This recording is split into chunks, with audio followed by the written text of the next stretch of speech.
बिस्मिल्लाहिर्रहमानिर्रहीम अस्सलाम वालेकुम वरहमतुल्लाहि वबरकातुहू।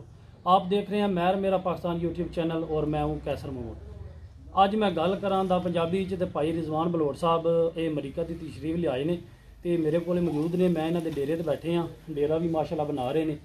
तो जिहड़ी करनाने की मेन गली की गल हो रही है काफ़ी दिनों ताईं, तो उस गली वास्ते भाई ने निक्की जी मीटिंग की अपडेट लैन वास्ते ते अपनी ज़बानी तुहानूं दस्सन दे कि उसका के हिसाब किताब है, कितों ताईं गल पहुंची है तो कदों गली शुरू हो रही है। भाई जी दसो जी। अस्सलाम वालेकुम।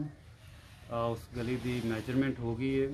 उस गली का जोड़ा है वो तकरीबन असी सब कुछ जोड़ा है वो कंप्लीट कर लिया और इंशाल्लाह आवन वाले विद इन वीक विच इंशाल्लाह उसका कम जोड़ा है वो पिंड के कट तो बाद, क्योंकि मेरा पहले भी कैसर भाई नाल यही सी कि इंशाल्लाह असी पूरे पिंड नूं इकट्ठा करांगे और पूरा पिंड जोड़ा वो आवे आके अपनी जी सलाह है, अपनी जो कुछ भी उन्होंने है वे वो सानू देन तो उस तो बाद असी सब मुशावरत कर लीए तो उस तो बाद इंशाल्लाह असी गली में जोड़ा वो इंशाल्लाह कंप्लीट शुरू कर देंगे। पहले तुहाडी बरादरी बलोट बरादरी का इकट्ठ होगा जी बिल्कुल, फ्राइडे तक इंशाल्लाह असी जोड़ा है हाँ जी इंशाल्लाह फ्राइडे तक गल है सारा पिंड बवेदा उन्हां दी राय शामिल होवेगी इंशाल्लाह। पिंड पूरे दा लंघ है जी गल देखो जी हाँ जी बिल्कुल एक दा कम नहीं है बिल्कुल। असी पूरे पिंड नूं जोड़ा वो उन्हां दी मर्जी सलाह क्योंकि सिर्फ एक बंदे का रस्ता नहीं है, ये साढ़े सारियां दा है, उहदे सब दी जिहड़ी सलाह है वो बहुत जरूरी है।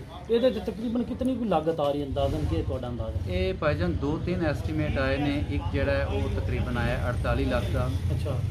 एक जड़ा एस्टीमेट है चाचा जी अनवर सिंह दी जिहड़े कि साडे चेयरमैन भी रह चुके हैं करनाना यूनियन कौंसल दे, उन्होंने 44 लाख का लगाया सी। फिलहाल इस टाइम तकरीबन 45 लाख तक जड़ा वो 45 लाख तक तो वध घट ही हो सकता है। क्यों मैनू सजाद बाबा साहब कह रहे हैं मैं अगे अपडेट दी है 70 लाख का अंदाजा फिकन तकरीबन फिलहाल चूँकि 2-3 एस्टीमेट ने ये कंप्लीट एस्टीमेट साढ़े को नहीं आया है, लेकिन ठेकेदार लावेगा तो फिर इंशाल्लाह। लेकिन दी मनु ना दसिया तो मैं 70 लाख का दसिया जी बिल्कुल, ये अंदाजा ही नहीं। ये जिस वक्त काम ठेकेदार वेख के दसेदा फिर मुकम्मल इसका अंदाजा होगा।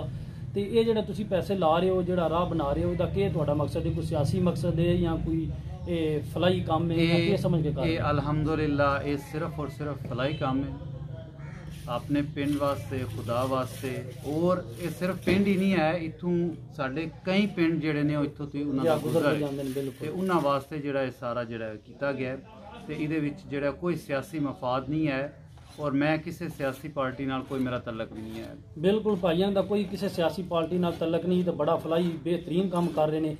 यह गली जी बनी है भी इन्होंने बनाई है तो माशाअल्लाह अच्छी इन्हों की सोच है। अल्लाह पाक इन्हों ज़्यादा तो ज़्यादा अजर देवे तो और नेक काम करने की तौफीक अता फरमाए। तो बड़ी खुशी है भाई सानू ते इंशाअल्लाह मेरा प्लेजर है। मैं सब नू अपील करांगा कि साडे वास्ते जिहड़ी ये दुआ करन और ये ख्वाहिश करांगा कि करनाना जितना भी है ये करनाने दे नौजवान ने, बड़े ने, साडे छोटे ने, उन्होंने अगर फाइनैंशली कोई सपोर्ट नहीं कर सकता लेकिन वैसे जिहड़ा साथ है वो मेरा ख्याल है कि सानू करनाने नू जिस टाइम करनाने की गल आवे सानू सब नू खड़िया होना चाहिए एक साथ। क्योंकि साडे बहुत होर काम ही है। जिस वक्त तहरीक चली तुसी भी ग्रुप ही चाहे हो तो काफ़ी ज़्यादा बंदे गल कर रहे जी इस गली का बड़ा रोला है, ये नहीं बन सकती। एक तो पैसे बड़े ज़्यादा आते हैं। भाई रिजवान साहब ने ऐलान कर दिता है, सानू बार बार बंदे कह रहे कि इन्होंने गली बनवानी को नहीं, असी आखते नहीं भाई जी बनवावन दे। वो इस गले करके हम वीडियो बना रहे हैं बंदियां अपडेट मिले कि भाई जी इंशाल्लाह जो ऐलान किया नहीं उस ऐलान से कायम ने इंशाल्लाह तो गली बनवान दे फलाह वास्ते बना रहे हैं। कैसर भाई मैं सिर्फ और सिर्फ मेरा यह जो ट्रिप है पाकिस्तान का, मैं सिर्फ और सिर्फ ये गली वास्ते आया वहाँ। अगर होर भी करनाने दे विच कोई काम होवे तो मैं इस चीज़ की ख्वाहिश करांगा कि असी सारे बलादरी दे, असी सारे पिंड लैवल के लोग हैं जितने भी, असी इकट्ठे होइए और बैठ के अपनी मुशावरत करिए, असी सारे काम कर सकने हैं। साढ़े हूँ इस गली वाले चाहिए जोड़े गली इस जिन्हों के घर लगते हैं कि जिस वक्त भाई रिजवान साहब काम शुरू करते हैं सारे इन्हों मुकम्मल सपोर्ट करन, जिस तरह की भी सपोर्ट इन्हों हो सकती है करन।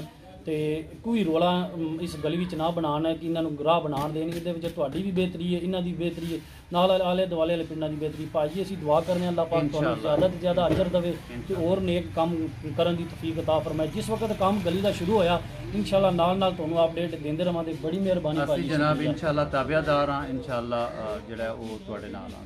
ओके जी, शुक्रिया। अल्लाह हाफिज़। पाकिस्तान जिंदाबाद।